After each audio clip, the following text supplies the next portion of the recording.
elbow supination, pails and rails. Supination is this motion right here, where we're trying to hold a can of soup in our hand, palm up. And what we're going to try to do is get into a stretch where we can feel supination in our elbow, if not in a little bit of the forearm flexors and extensors. So what we're going to do from this position, I'm going to have my right hand, my right forearm on my right knee. I'm going to take my left hand, and I'm going to slowly take that PVC pipe up as high as I can. Now, big key here is keep the palm, keep the PVC pipe, whatever implement you have, flat in the hand. I can take it really far if I let it kind of come out of my palm a little bit there. But if I really stay strict with it and I keep my hand, my forearm down on my leg, I can really only get to here.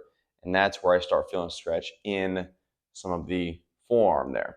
Once I find that stretch, similar setup to every other pails and rails we do, 2-minute stretch first. The pails is always trying to come out of the stretch. So what I'm going to do for my pails is try to drive the pole downward, essentially trying to pronate out of deep supination.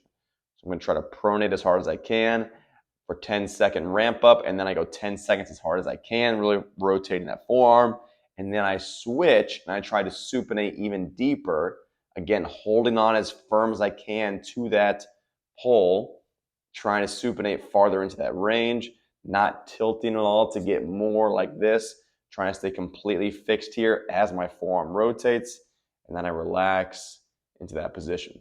For lefties, it's the same exact thing, or if it's for your left arm, just the opposite direction where I'm trying to supinate as much as possible. If you find yourself getting to the point where it's hitting the ground or you're going straight up and down, you're probably compensating somewhere, so really stay strict with this movement.